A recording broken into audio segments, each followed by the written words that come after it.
mau ngomong ngene kira bojoku. Aku makan siangnya jam 2 jam setengah 3 sampai asar. Bun enak yo. Urip ngene iki. Maksudnya piye ya? Jadi neng utekku ngene, Pak. Cuman neng sawah. Ya rasane sawah. Cuman berladang. Anake sudah gede-gede, jadi bojo kabeh. Terus cuman mikir udah wong loro tok kan. Jadi cuman sesederhana mungkin, cuman ya mes apa anane bener-bener apa anane cuman nandur di ngombangan dhewe, nandur di ngombangan dhewe. Ngomong nek Bun enak ya Bun, urip ngene iki. Jadi cuman urip ngene iki. Neng nek ra utang. Karo ra tanggungan. Masa satu tanggungan bisa ditanggung jawab buat membesarkan anak sampai dia nanti udah berkeluarga. Itu kan bisa berapa puluh tahun meneh toh, Pak. Cuman sik neng utek iki ra tanggungan membesarkan karo mendidik kuwi. Cuman urip sesederhana mungkin, dadi nandur telo lah dipangan dhewe. Bertani dipangan dhewe, nandur sayur dimasak dhewe. Kene ayem tentrem ngono lho. Ora mikirke werna-werna. Ora mikirke medsos. Ora srawung karo wong sing aneh-aneh. Kan kowe ayem damai banget lho. Kene pucuk gunung ngono kan meneng desa banget kan kowe sejahtera banget lho. Mesti ana kebahagiaan sing ora iso dicekel meneh lho. Ngomongane karo bojo. Wis saiki langka lho, Pak. Oh. Orang berpikir seperti ini. Ya Bu, aku tiba-tiba pas bar manganmu kelingan. Manganku cuma nang apa? Ndok dadar. Pas bojoku lagi mecahan ndok dengan mangkok. Bun kayak irisan bawang merah duwe ra? Enek, mesti bawang merah. Lah pas dhek ngenteni ndokku mateng kuwi nang utek iki ono bayangan. Bertani omah sederhana wae ra apa-apa. Masak nganggo kayu. Mangan wong loro. Engko anake teko do sungkem wae bahagia lho, Mbak. Enak indah lho. Ini yang semalam kita obrolin. Video sebelumnya. Oh iya, kok videoin dia ya. Masalah nyawang karep. Ini nyawang karep.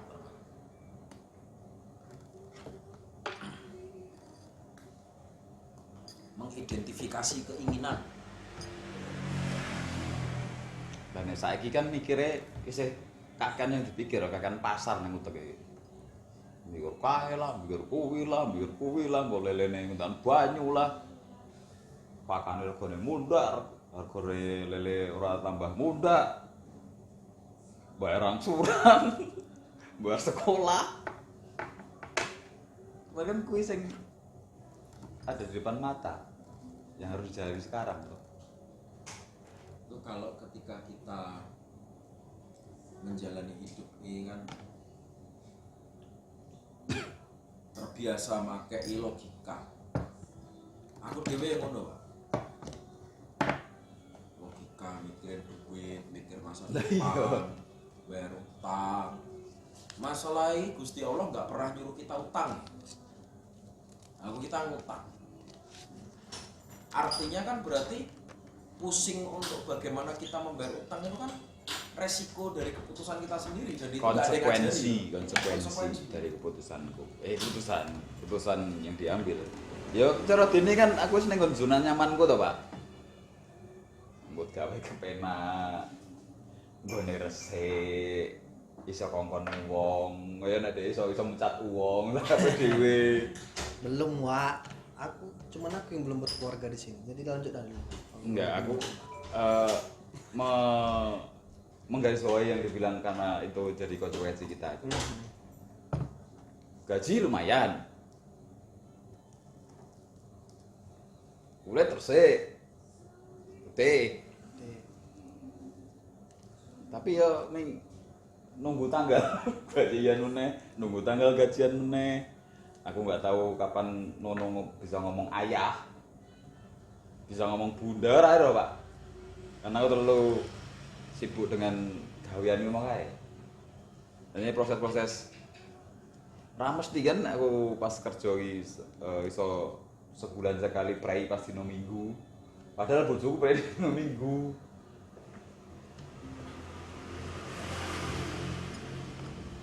Nah, ngopo aku metu? Ya pengen berdikari dari nenek. Wong-wongi berdikari sendiri.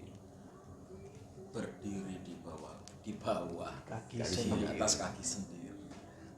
Ya nek neng pas mengambil keputusan jiji kan karena emang aku tadi tahu kamu tahu Pak. Pengen ngopeni bapakku ya alhamdulillah keturutan. Pengen di usaha dewe ya alhamdulillah aku sih berangkang mulai melaku lah. Walaupun di kobol-kobol kakean pasar sing nang utekku kan. Yo balik padha kan konsekuensi. Lah ngopo aku metu? Gaji 15.000. Merem. Yuk, kibun. Tuku iki. Lah saiki ya ngomong ngono ki ning. Cuman ngene. Aku tahu 5 tahun yang lalu, 5 tahun yang lalu. Tapi aku ngerasain gini Pak, ada kalanya ini untuk orang-orang yang peka ya. Dan Berarti nggak berlaku buat orang-orang pekok. ya ini tuh berlaku untuk semua orang, tetapi sayangnya tidak semua orang mau peka dan menyadari itu. Kita tuh memang harus sepi ing pamrih sih lah. Sepi ing pamrih, poso ing rame. Ngerti nggak? Ngerti nggak? Enggak. Translate di bawah. Di bawah itu translate-nya. Poso ing rame. Poso ki puasa, bukan. Nah, Ing itu di menyatakan tempat. rame, Ramean. puasa di keramaian. Poso ing rame itu tidak harus kok kamu nahan lapar, nahan patakan apa. Poso yang rame itu bagaimana kamu menyepikan dirimu dimanapun kamu berada. Ya kamu itu aktivitas, kamu apa, tapi kamu kembali ke dirimu sendiri, mencari dirimu.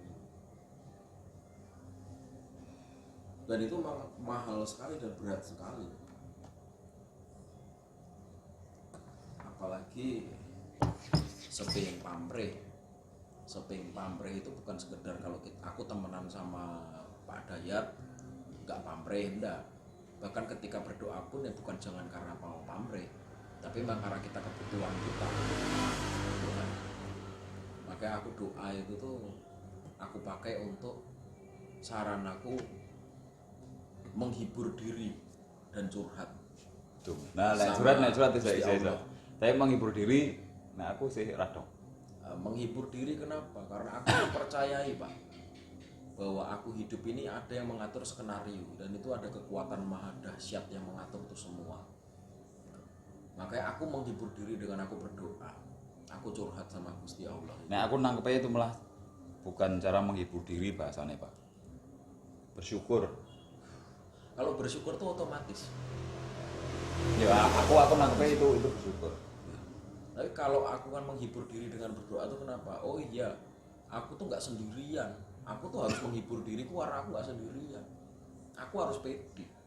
Selama niatku baik, nah aku percaya Gusti Allah itu kan cuman masalah seperti apa yang kita pikirkan. Jadi kalau aku melibatkan Gusti Allah ini cuma 50% dalam kehidupanku, ya pertolongannya mungkin cuma 50%. Tapi kalau aku niatku baik, aku melibatkan Gusti Allah 100%, mosok sih Gusti Allah nggak 100%. Dan dalam kondisi-kondisi sulit, ya memang sulit dong jenenge manusia. Cuman aku yang sekarang ini nek nyuwun sama Gusti Allah ini ya. Duh Gusti Allah ingkang Maha Kuwasa. Nganggo bahasa Indonesia ben iso ngerti. Aku Ya meminta beda, Pak. Rasane itu beda, Pak. Ya Aku tapi ngerti. Nek dongamu Jawa ta Indonesia ki beda. Aku ngerti. Kaya Ini Inggris, gini. Inggris di Indonesia ki lho. Aku ini doanya itu. Intine wae. Aku meminta perbesar kapasitasku untuk bisa menghadapi masalahku dan beban-beban. Kalau memang itu jatahku nggak usah diperkecil nggak apa-apa. Tapi aku minta kapasitasku, kekuatanku dan kemampuanku ini diperbesar. Ben aku bisa ngerampung itu.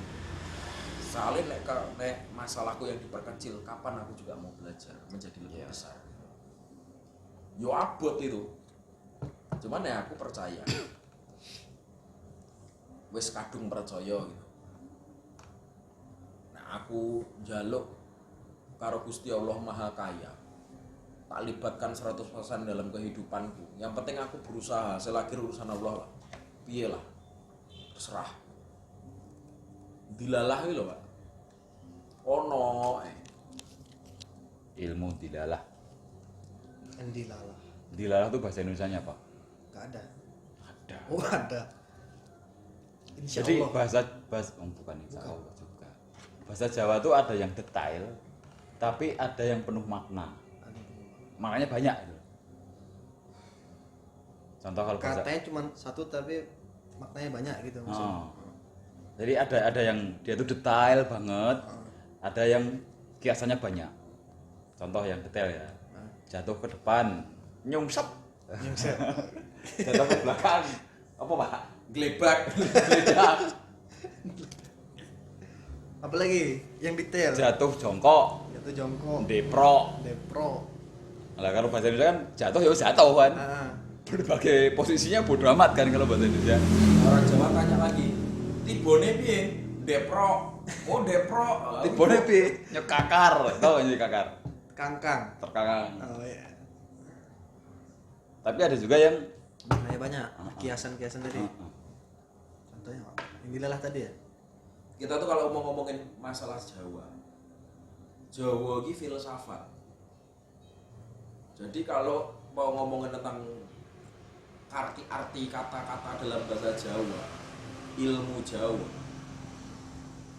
tapi otak filsafatnya nggak dipakai, nggak jadi, nggak nyambung. nggak jadi, udah bukan nggak nyambung lagi, udah nggak cuma runut Contoh. lagi, mental.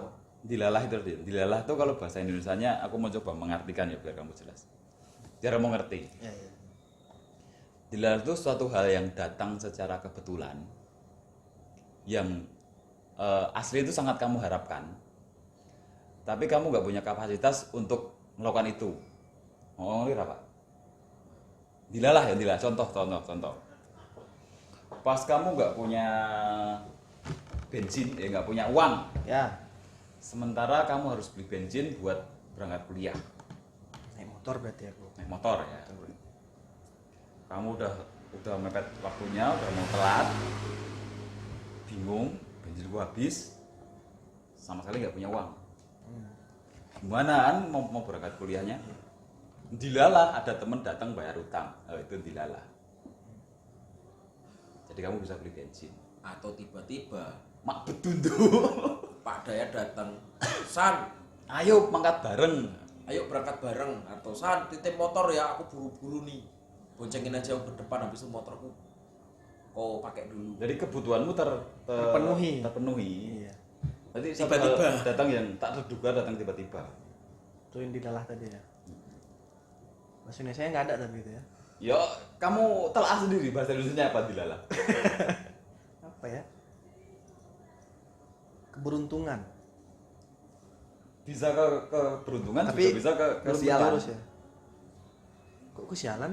Iya. Loh, lagi nyebrang jalan dilalah nek bis lewat ketabrak. Dilalah. Ya, Berarti maksudnya tiba-tiba. Berarti bahasa Indonesia kebetulan dong. Enggak betul juga. Perlu kurang menjurus tapi ya. Tapi itulah maksudnya tadi malah. Tapi dari contoh kan tahu kan? Menurut sih Pak, dilalah. Nah, kalau diterapkan di apa? Kalau dari hidupku ya, dilalah tuh aku udah ngalamin banyak banget dilalah. dilalah banyak banget. Dari aku sekolah, dari aku kerja, Berarti aku juga sering dilalah nih Pak, cuman aku nggak sadar. ya mungkin nanti itu yang Jatuhnya hoki berarti ya. Bisa jadi bisa. hoki yang baik atau hoki yang buruk. Oke, mana ada yang buruk? Bos tuh. Oke. Tapi percaya nggak, semua itu ada jodoh. Contohnya. Dilalah aku pengen ngopi ke sini, tanya kok Mas ada kopi yang enak. Ada ini, aku juga bodo amat. Sakarepmu. Yang penting kafein. Yang penting kafein. Tapi semua itu ada jodohnya. Orang ngebut, jodohnya tabrakan. Orang belajar, jodohnya pintar. Paham? Orang berbuat jahat. Aku dengar kata paham jadi inget ini. Paham apa hampa? Hampa. Jelas woblas. Kalau semua itu ada jodohnya, kenapa nggak ngebut itu jodohnya cepat sampai? Kalau sampai, namanya kamu ngebut kan mengambil resiko. Iya. Sedangkan resikonya adalah kecepatan dikali masa Konsekuensi benda. lagi. Konsekuensi. Kau ngebut, berat badanmu berapa? 75 kilo. Kecepatanmu berapa? Teorinya kan kecepatan dikali masa benda. Semakin badanmu gendut, jatuh itu semakin sakit gitu lah. Tapi itu tipe tetap loro, Pak. Aspalnya yang sakit bukan aku. Teorinya kan gitu. Yang aku tahu nggak sekolahku bodoh kan gitu. Ya makanya pentingnya kita kadang berpikir, kita puasa, kita merenungi diri, yo. Itulah memekakan diri lah. Makanya aku kadang bilang, San, cobalah poso, puasa, yang Jawa poso. Opo-opo kerso. Nek Tidak lagi. versi Pak Dayat kan aku poso apa poso. Poso ngepos ke rasa, Pak. Rasa-rasa yang enggak penting itu tuh nanti poso mutih. Beberapa orang nggak setuju dengan puasa putih, puasa merawat, tapi itu ada maknanya dalam. Kenapa kau yang poso putih? Ya supaya pikiranmu tuh putih. Pikirannya kotor, mikirin jelek, udah puasa putih supaya kita juga ingat biar pikiran kita kembali ke putih. Mata kita kembali ke putih, laku kita ke putih. Mulut kita, ucapan kita jadi lebih putih. Makanya dibikin puasa putih. Itu kan simbol sebagai lagu prihatin puasa putih dengan tujuan memutihkan diri atau membersihkan diri.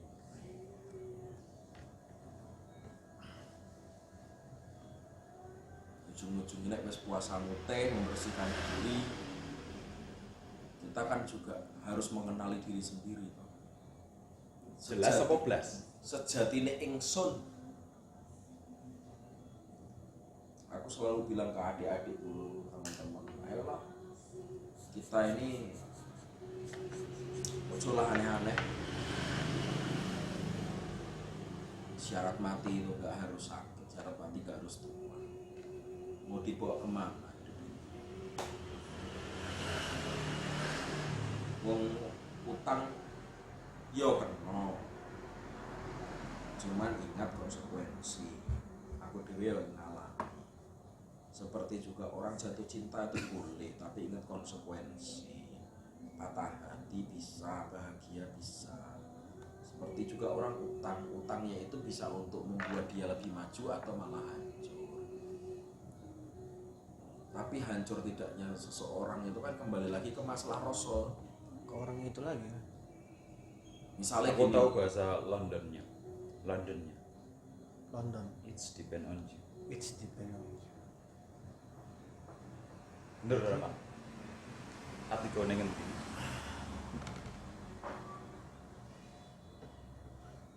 Ada cerita menarik sih kalau tentang itu. Kejadian tentang seseorang di baratnya, di barat itu. Jadi orang ini gembel main lotre. Tahu lotre lah? Jadi orang tuh gembel. Ngomong turun, Gembel. Kan bisa ngomong. Jadi ceritanya itu ada orang gembel. Oh iya gitu ya. Jadi ada orang tuh gembel. Jadi Anjing gitu bocah. Apa lah namanya masih muda. namanya nggak sengaja, Pak. Agak tengil-tengil. Udah tua ya harus tahu umur lah. Atau ke sana, Pak. Jadi ada orang gembel Terus. main lotre. Tahu lotre kan? Kayak ya undi-undian gitulah, kayak togel gitu lah, tapi di barat. Di Pasang barat, utara, timur. barat, west. Barat sana yang yes no itu loh. Nah, lotre itu menang. Dapat dia 10 M atau berapa itu, banyak lah. Pokoknya uang banyak. Wakeh tenan. Kamu dikasih nggak? Gembel, Kamu dikasih nggak? nggak kenal. Oh, nggak kenal. Jadi si gembel ini menang 10 M kan. Dipakai lah foya-foya sama dia. Nggak lama kemudian, berapa tahun, setahun 2 tahun, jadi gembel lagi, Pak. Habis. Itu tadi yang masuk tadi, it depends on you tadi. Walaupun duitnya banyak apa segala macam kan, tergantung orangnya lagi kan. Udah gembel lagi tetap aja gembel perilakunya. Itu tadi ceritanya, Pak. Cerita gembel tadi. Udah gitu dong. Gitu doang. Wah, aku serius meluangkan waktu ya Pak ya. Ngomongnya gembel. Kan contoh cerita tadi, Pak. It depends on you tadi. Jadi mau apapun Aku yang juga di tempat dipindahin kerjaan ada orang. yang kayak gitu. Aku pernah training di sebuah hotel ternama di Jogja. Tak tanya, dia level cook. Level cook.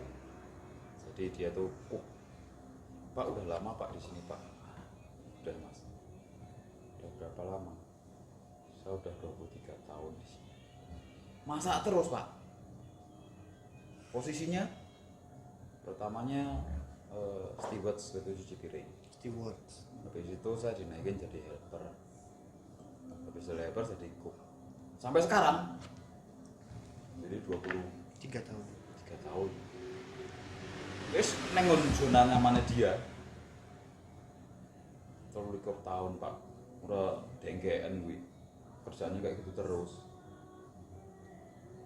Padahal kalau nggak jenjang ya di hotel itu, aslinya cepet banget buat naik posisi. Cuman itu tadi semakin naik, ya Angin semakin cobaannya kencang. makin banyak kerjaan. Terus dia nggak mau ngambil si resiko itu, depend on him. Bapak kuek guys, saya deku. Padahal leadernya dia, CDP-nya dia masih seumuran kok. Kan nggak lucu.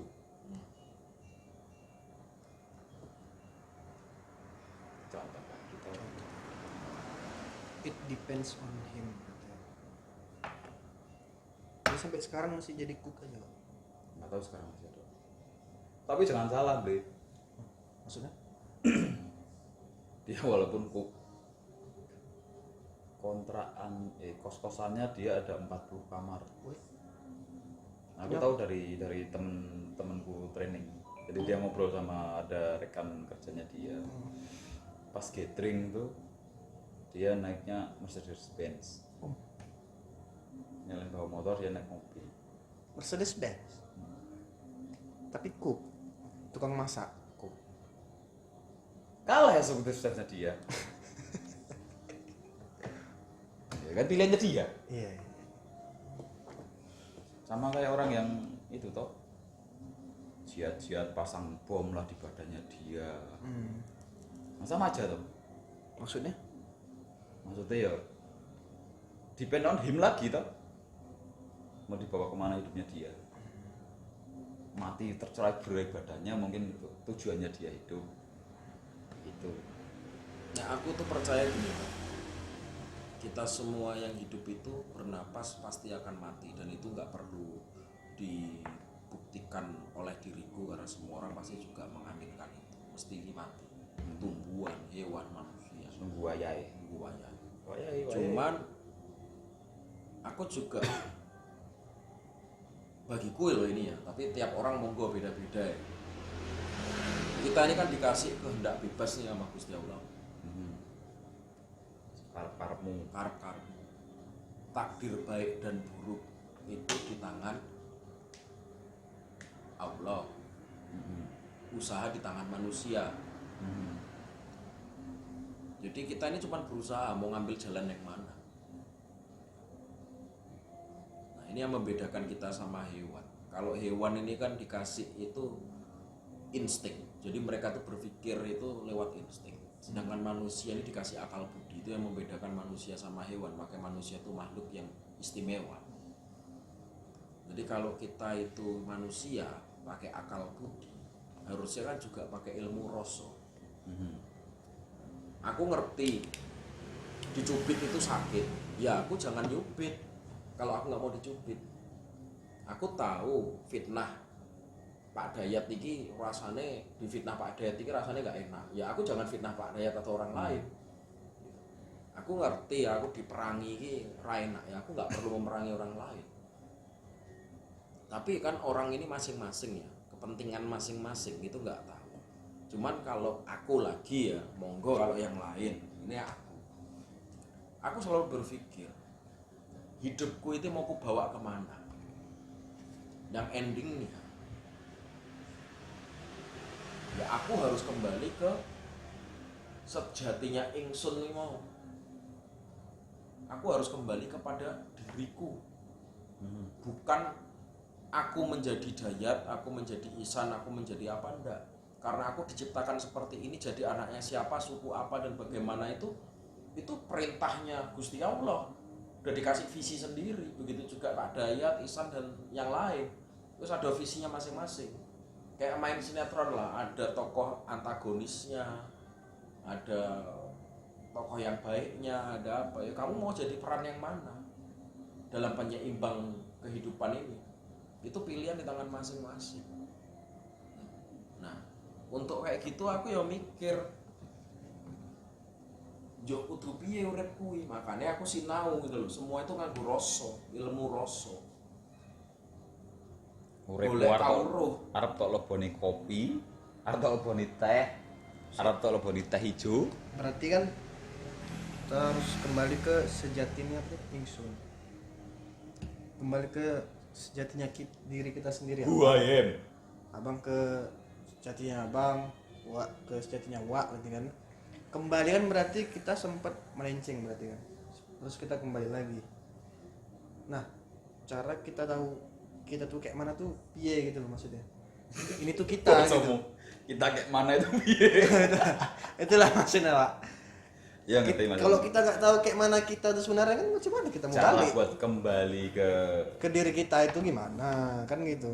Cara mengenali diri kita itu itulah maksudnya. Makanya kan kemarin aku bilang kita itu harus belajar dulu. Yang pertama ini nyawang karep. Kamu harus ngerti kamu itu mau apa. Misalnya ini udah malam, aku pengen minum, tapi aku minum kopi, sedangkan besok pagi aku harus bangun pagi. Di situ kan kamu harus tahu konsekuensi bahwa kalau kamu minum kopi, kamu bisa nggak tidur malam ini, besok pagi kamu ngantuk. Jadi kamu bisa mengukur keinginanmu sendiri. Kalau aku sekarang malas sibuk main game, kira-kira hari tuaku seperti apa ya? Kalau aku sekarang kerja keras, walaupun masih belum kaya, besok hari tuaku akan seperti apa ya? Walaupun nasib gak ada yang tahu, tapi kan usaha di tangan manusia. Nah, kalau kamu udah bisa nyawang harap ya, melihat keinginan kita itu mau seperti apa, gitu. Kita akhirnya harus bisa mandu karepe awak dewi, memandu keinginan kita. Jadi kalau kita misalnya aku tuh mau pergi ke diskotik untuk melepaskan stresku, akhirnya aku mikir kira-kira stresku akan hilang nggak dengan ke diskotik. masalahku selesai nggak dengan aku mabuk? Selesai Pak. Selesai. Selesai saat itu mabuk. Selesai Pak. Mosok. Belum pernah dugem ya? Belum. Cuman kan setelah itu kan, oh iya duitku berjuta-juta ndak nang jero kono terus nanti gua jebet. Lah pas itu rampung Pak. Iya. Selesai Pak. Kayak bebas kayak Los. Oh. Tapi kan sak bare mikir meneh. Oh iya duitku ini tak nggo ngene. Mending tak nggo iki liyane. Makanya kan kita harus bisa memandu keinginan kita sendiri. Menjadi pemimpin untuk perasaan kita sendiri. Rasa kita seperti apa? Akan dibawa kemana? Jadi bukan cuman rasa asin, pahit. Ngono. Rasanya lebih dalam. Tok. Kalau kamu udah bisa nyawang karep, kamu bisa mandu karep, tinggal kamu mudari karep. Ini ilmu Jawa kuno, jadul banget loh. Kuno banget. Ilmu Jawa. Enggak semua orang bisa memahami itu loh. Dan bisa menjelaskan kepada orang lain. Jadi, apa ya ini tuh sebenarnya cuman masalah kebiasaan hidup aja dan kesiapan kita untuk menerima realita, ilmu kasunyatan. Kenyataannya tidak ada pemalas yang hidupnya bermalas-malasan dan bisa kaya raya sukses dengan gilang gebilang bahagia lahir batin, enggak ada. Itu kan kenyataan nih, kasunyatan. Ya nyatanya begitu. Ilmu kesunyatan. Tidak ada orang yang pakai narkoba itu hidupnya sehat, panjang umur, bahagia, rumah tangga harmonis, kan nggak ada. Itu kan kasunyatan, kenyataan. Makanya kita harus bisa mengudari karep. Aku mau lagi stres, aku mau mabuk sama teman-temanku, aku mau party, aku sekali-sekali pengen bahagia. Dengan keinginan itu yang tiba-tiba secara itu nafsu manusia, harusnya kita bisa ngelepasin itu. Oh, ini nggak nyelesain masalahku. Masalahku selesai kalau aku hadapi, aku selesaikan. Nah, rasa buat memunculkan untuk menyetop itu tadi. Itu kan harus ada kesadaran untuk nyawang karep, mandu karep, mudari karep. Nyawang karep itu kita mengukur, melihat keinginan kita. Kita ngerti dulu, kita tuh mau apa sih sebenarnya. Kita harus sadar. Kalau sekarang ini banyak orang nggak sadar, dia tuh mau apa sendiri nggak sadar. Hidup asal hidup kayak gelinding. Urip-uripan. Hidup asal hidup, karena dia nggak tahu dia sendiri pun mau apa. Tapi orang seperti ini sibuk ngomongin agama, belajar agama, lah cilaka. Sedangkan ini tuh sebenarnya dasar. Sebelum kita belajar lebih tentang agama apapun. Ketika kamu tahu hidupmu mau apa, ngerti tentang keinginanmu sendiri, kamu bisa memandu perasaanmu sendiri, kamu bisa mengudari, menghilangkan, kalau perasaan itu kusut, kamu bisa memilah, mengurai perasaanmu sendiri, mana yang perlu, mana yang tidak perlu, mana yang boleh, mana yang tidak boleh, dan kamu bisa nahan itu dengan Pak, baik. kalau itu udah bisa ngejalanin itu Pak, yang ada cuma dilalah tiap hari Pak, tiap menit tiap detik yang ada dilalah Pak. Kalau udah bisa ngontrol itu, Lah makanya kan ini bisa menjadi dasar, sehingga ketika kita udah bisa melakukan itu, punya kesadaran tentang itu, kita tuh mau belajar apapun, apalagi soal agama, insya Allah wis kepenak. Karena apa? Pakai rasa. Karena Tuhan itu kan, Gusti Allah tuh maha cinta kasih. Dan aku percaya itu, aku yakin itu. Anakmu 2. Kira-kira sebagai bapak yang baik mungkin nggak ketika adiknya ini, si raja ini nakal, kamu nyuruh masnya, adikmu nakal, bunuh aja, nggak ikutin kata orang tua.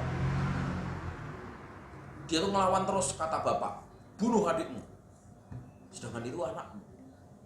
Nek bapak yang baik kan nggak mungkin. Rangkul adikmu, nasihati, didik, sayangi dia, kasih contoh.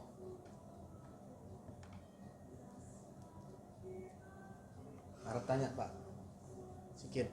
Nah, Tadi kan yang tak tanya tadi masalah jati diri kan, kembali ke jati diri masing-masing. Berarti kan masing-masing orang nih punya jati diri masing-masing, ya kan? Nah, kalau misalnya nih orang nih dia mencari jati dirinya, ternyata jati dirinya itu dia orang yang senang mabuk, senang dugem. Wah, ini aku banget nih, seneng dia. Itu gimana Mas jadinya? setiap manusia itu dilahirkan Itu kan bukan jati bersih. diri, Pak. Itu jati diri. Itu bukan jati diri, Pak. Loh, misalnya dia salah nih kan, ya nggak tahu ya. Dia merasa benar tapi, loh aku tuh sukanya ini. Nah, aku tuh sukanya mabuk. Ini jati diriku. Nah, Di dalam diri setiap manusia itu ada yang namanya Nur Muhammad, ya kan? ya, Ruhnya Allah. ruhnya Allah. Karena Nabi Adam itu diciptakan itu dari tanah, ditiup ruh hidup. Betul. Kira-kira ada nggak bakatnya Gusti Allah ini untuk mabuk, judi, zina? Ada nggak Pak? Lo jawab dewe. Allah Sudah nanya. alam. Nggak ada lah, itu kan halal buruk. Ya sama aja pertanyaan bukan gitu, Pak. Berarti kan itu bukan sejatinya dia. Berarti Basicnya dia, awal kan udah ketahuan. Berarti Ini loh dia basic awalmu. berarti dia tidak bisa untuk mudari karet. Wong dia ngerti itu yang buruk. Apa yang ku katakan tadi kan ini supaya kita bisa memilah dan memilih. Iya, iya. Kalau dia keinginannya untuk mabuk itu kuat, bagaimana supaya nggak mabuk? Karena ngerti perlakuan seperti itu, tingkah laku seperti itu jelas gak diridhoi agama apapun. Hei, mau lah. Nah, mungkin. Nah ini pentingnya Pertanyaanmu itu. Loh, kan siapa tahu teman-teman tuh lagi mencari gitu jati dirinya. Aku nih sopo gitu kan, aku iki piye. Terus dia ingat, wah aku nih mabuk nih kuat gitu kan. Mau berapa shot berapa apa masih kuat. Oh, berarti aku jati dirinya mabuk nih. Kan bukan jati dirinya mabuk. jangan sampai kan ditonton video ini kan sama teman-teman jadi salah arah gitu loh. Loh, emang kita rekam, Pak? Iya, tak rekam dari tadi, Pak. Jadi bukan sejatinya dia tuh pembagian pemabuk diciptakan sebagai pemabuk. Tuhan itu nggak pernah menciptakan manusia untuk dihinakan seperti Iya, itu. iya. Itu dia tadi. Semua diciptakan mulia, semua sama. Ketika kita dalam satu ruangan ini pun semua sama, nggak ada yang lebih kuat, nggak ada yang lebih sakti. Sejatinya manusia itu sama. Tinggal yang membedakan adalah tingkat syukurnya, rasa sadar dirinya. Makanya kita penting untuk belajar bagaimana kembali ke jati diri. Kalau kamu tahu tentang jati dirimu harus seperti apa sebagai seorang hamba di dunia ini yang sementara, kamu nggak mungkin gitu kepikiran, wah sejatiku berarti tukang mabuk, tukang judi, judi menang terus. Gitu. Ah, itu kan bisa jadi tuh. Main judi menang terus. Wah, aku nih jati diriku penjudi. Ya itu sudah terjebak. Iya, terjebak. Dia terjebak dalam duniawi.